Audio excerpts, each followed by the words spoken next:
Друзья, всем привет! С вами Анатолий. Хочу сделать небольшую инструкцию про то, как использовать автодом.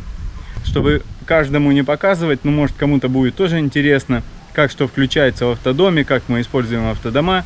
Я сделаю небольшую видеоинструкцию. Итак, начнем. Обойду его, покажу. Лестница, задняя камера. Вот с этой стороны он так вот выглядит. Ну что, начнем, наверное, пожалуй, может быть, с кассеты. Так, чтобы кассетой воспользоваться, нужно две руки. Сейчас я попробую одной рукой. На две кнопки надо нажать одновременно. Ну, у вас руки-то будут свободны, я сейчас камеру держу. Открываешь. Открываешь. Здесь находится кассета. Вот желтый стопор. Так она, если будешь тащить, она никуда не вылезет, эта кассета. Желтый стопор надо поднять наверх и потянуть кассету на себя. Тогда эта кассета выйдет. Сейчас покажу, как ее сливать. Итак, вытаскиваю кассету, ставлю ее на землю, поворачиваю горловину, откручиваю. Кладу куда-то на землю. Здесь есть кнопка. Я нажимаю на эту кнопку, выливаю кассету. Все очень просто. Когда вылил, промыл ее.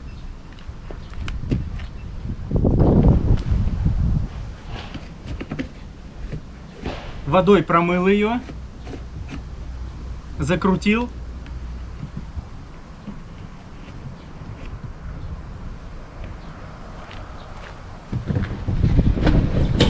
И убрал назад.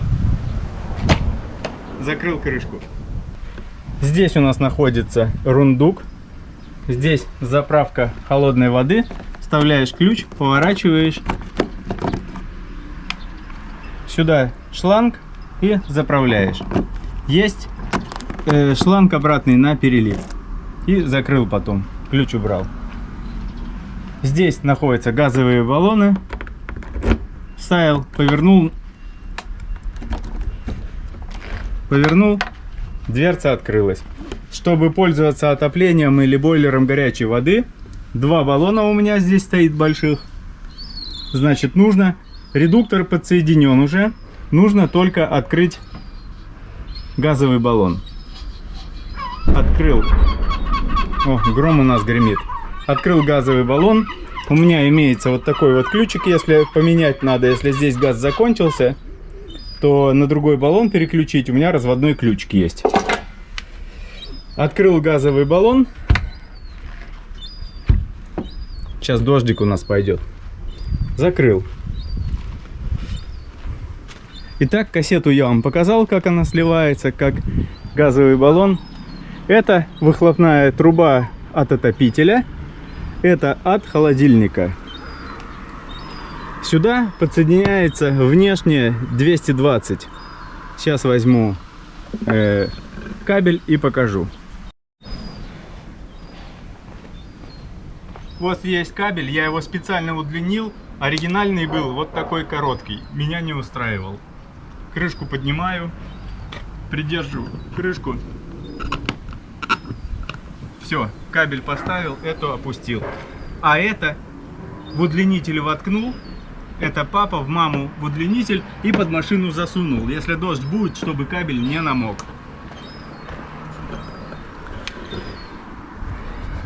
Все очень просто. Такая вот система.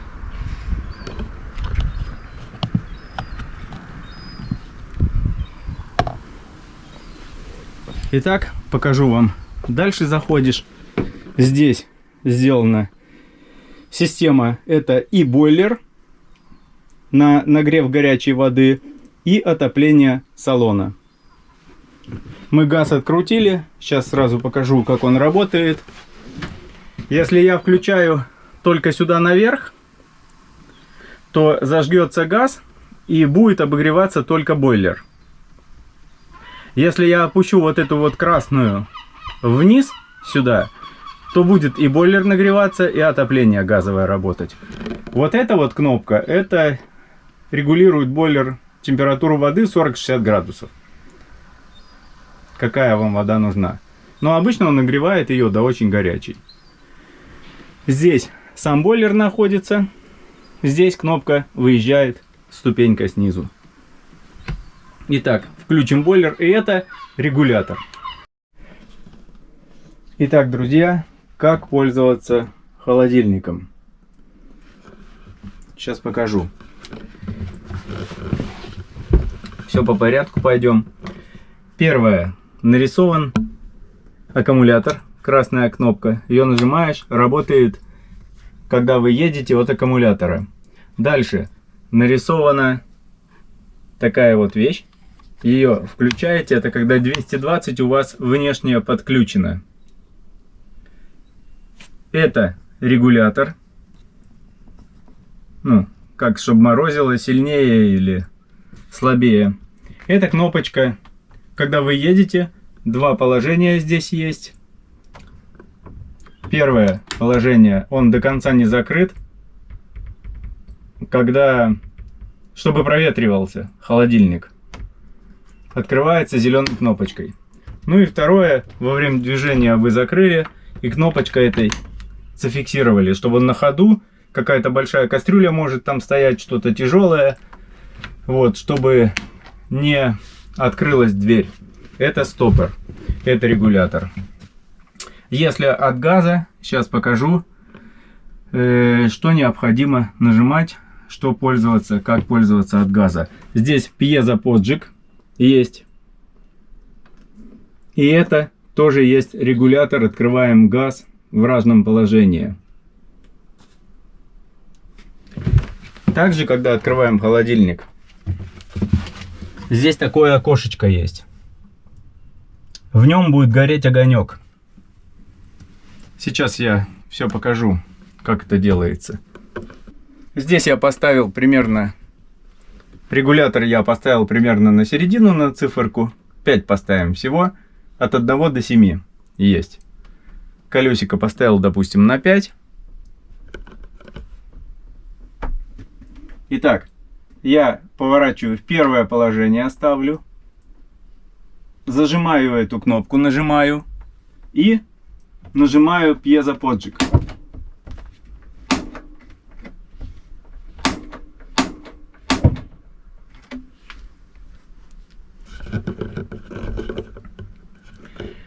Возможно, несколько раз придется нажать этот пьезоподжиг, и когда у меня здесь в окошечке загорелся синий огонек, фитилек такой, это значит, холодильник работает. Но кнопку я еще не отпускаю, я ее держу. Держу около минуты. Потом ее отпускаю и проверяю. Синий огонек горит, все. Холодильник у меня начал морозить. Это морозилка.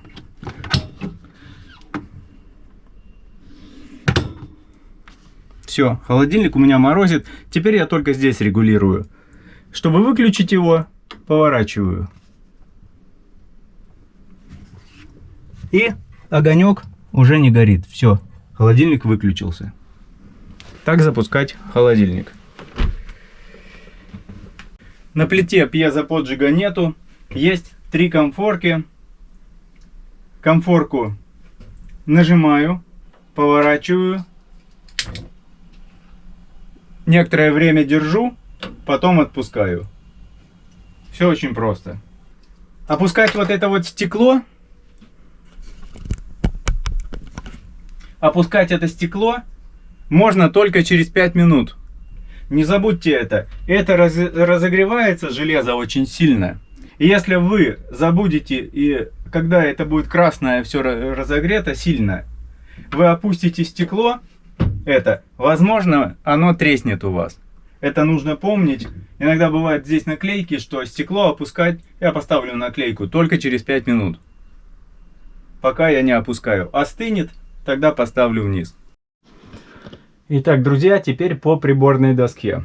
Чтобы у вас внутри горел свет, работал насос, качала вода, необходимо воспользоваться, включить на приборной доске. Вот так она вот выглядит.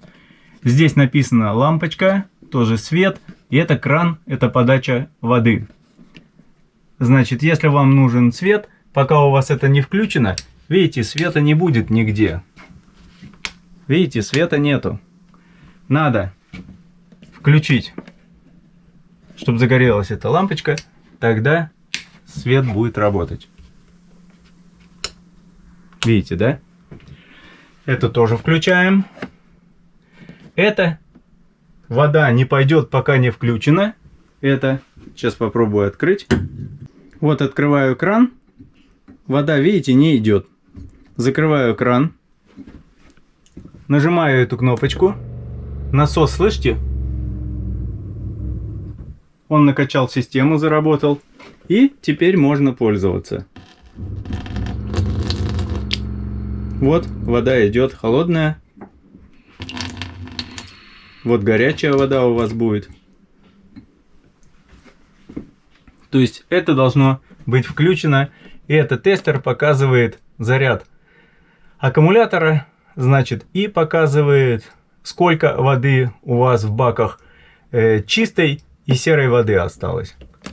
Если несколько раз нажмете, вот показано серой воды пустой бак. Там ничего у меня нету. А это питьевая вода. Показано, что почти полный бак. Вот. Дальше, чтобы вам сходить в туалет, вот это у вас должно быть включено. И вы идете теперь к туалету. Сейчас у нас включена, вода текет. Видите, все нормально. С душ тоже не буду включать, чтобы там мокрое не было. Пожалуйста, можно пользоваться душем. Туалетом пользоваться так. Здесь есть специальный, закрывается клапан в туалете. Я его вам покажу сейчас. Его нужно открыть. Вот показываю, я сейчас поворачиваю. И он, видите, открывается. Если будет видно. Итак, чтобы сходить мне в туалет, я должен вначале открыть клапан. Открыл клапан этот. Потом повернул туалет. Вот так мне будет удобнее. Здесь места здесь больше. Вот. И спокойно сходил в туалет. Нажал на эту кнопочку. Если насос там будет на приборной доске не включен, значит вода у вас не пойдет. Нажал на кнопочку, слил.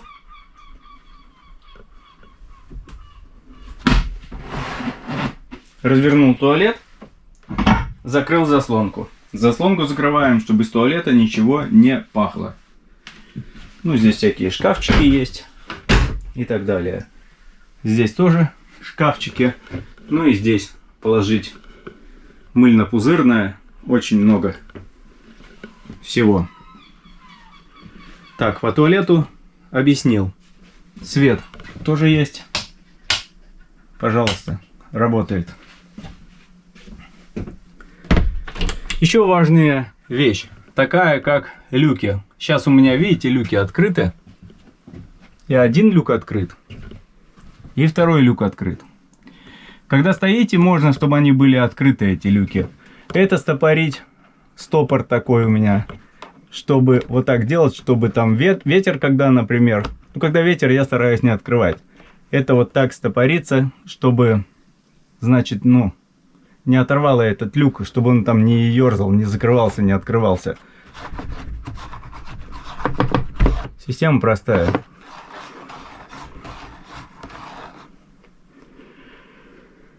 Так. Вот так вот выглядит разобранная кровать. Сейчас я коврики эти уберу отсюда. Она размером 2,10 на 1,20 м. Поместится даже большой человек. 2-метрового роста. Ну и здесь 2 кровати.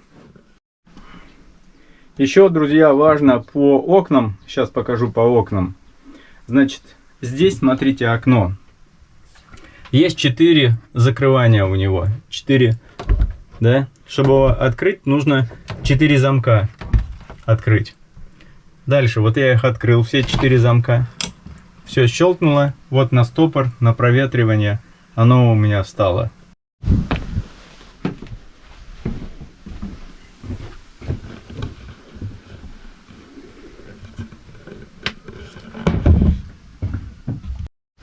Вот я пуфики убрал. И видите, стол опущенный у меня сейчас.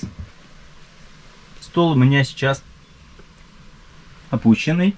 У него два крыла этих убираются, расправляются. Но я покажу. И он опускается и делается кровать. Чтобы убрать эту кровать, сейчас покажу, что нужно делать.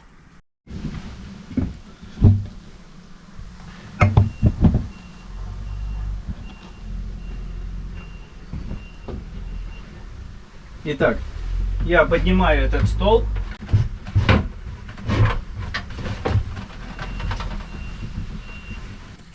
Итак, вот разложенный стол. Сейчас я его вытащил наверх. И здесь есть вот этот барабашек есть. Его сюда вставляешь, начинаешь крутить этот барабан. Тогда вся эта конструкция опускается сюда. И складывать надо так, когда ты открутил этот барабан. Сейчас покажу.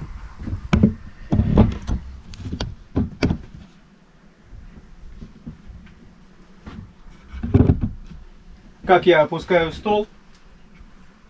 Беру этот барабашек.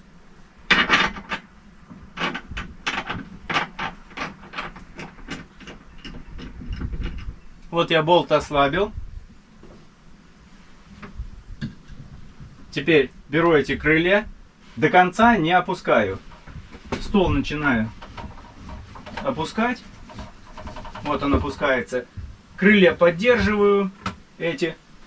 Вот он в таком положении встал. Придавливаю. Все. Готово. Ну и поднимается он также в обратном порядке. Этот стол. Друзья, также есть здесь у меня инвертор стоит. Мощный на 1300 ватт. Все очень просто. Здесь кнопочка. Включается. Здесь вольтаж показано аккумулятора. От аккумулятора на 100 ампер-часов. Там аккумулятор стоит. Это не стартовый. Это специальный аккумулятор. И здесь два USB разъема. Включаете телефоны и заряжаете. Без проблем. Находится в удобном месте. Дополнительный свет я еще установил. Ну, в видео я это показывал. Был оригинальный вот этот вот цвет. Еще здесь дополнительный установил. Это показывает заряд солнечных панелей. Ну, обычно здесь ничего регулировать, нажимать ничего не надо. Все в автоматическом режиме. Друзья, еще не сказал, имеется в шкафу микроволновая печь. Нужно взять эту вилку, которую папа, поставить ее в инвертор, включить инвертор. И тогда в шкафу здесь микроволновая печь. Она в рабочем состоянии, она закреплена, по шкафу не будет летать никуда. Это шкаф, провода все аккуратно, красиво убраны там. Все сделано красиво.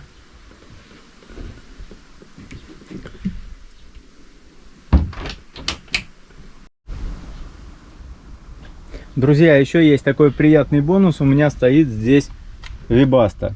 Да, если кто-то поедет, может, за границу, или мало ли полиция остановит, или еще что-то, здесь ВИН-код находится. Стоит Webasto на 2 киловатта. Очень мощная штука. Выглядит она вот так вот. Маленькая. Вот. Сейчас покажу, как ей пользоваться. Все очень просто. Да, и по столу хотел показать. Если вы захотите садиться на стол. Сейчас покажу вам. Здесь стол, видите, такой. Здесь как на яхтах стол вариант такой, видите, крылья поднимаются, если там побольше хотите поставить там тарелок, да, и всего остального, там кастрюлю, еще что-то там, то вытаскивается две палочки таких, И, ну, это как на яхтах, да. И здесь есть этот барашек, который я показывал, крутится. Либо его можно зафиксировать, он будет стоять. А либо можно его сделать подвижным. И когда ты заходишь, здесь не совсем, видите, удобно заходить. Его можно отодвинуть, повернуть, спокойно сесть, повернуть. И потом закрутить, допустим, этот барашек, он здесь под рукой находится, рядом. То есть вот такой вариант. А если хотите, этот стол совсем можно взять просто и куда-то его отнести, этот стол, и убрать. Ну вот пока я временно сейчас сюда его поставлю, и место становится, пожалуйста, очень много места становится. Как пользоваться вибастой, показываю. Вот такая вещь есть. Очень простое: 0, больше, больше, больше, больше. Значит, запускаем ее, включаем. Зеленая лампочка загорелась. Ну, на максимум поставил. Вибаста находится под этим сиденьем.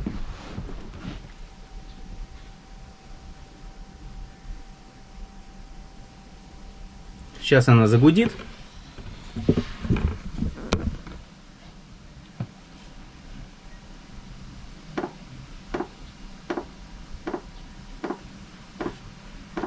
Поначалу она будет такие всякие звуки издавать, пугаться не надо. Работает она на дизеле. Берет очень мало дизеля. И умная система сделана. Шланг в дизельный бак опущен только наполовину. То есть у вас, если будет меньше половины, то она у вас работать не будет. Она 2 киловатта, жарит так невозможно. Можно с ней хоть на Северный полюс ездить.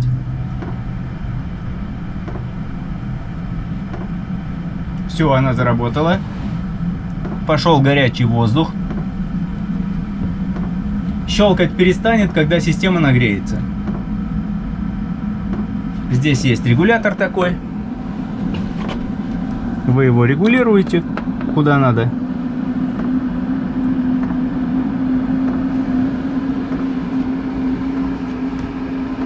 Она нагреется и перестанет щелкать. Все, дуть начала горячим.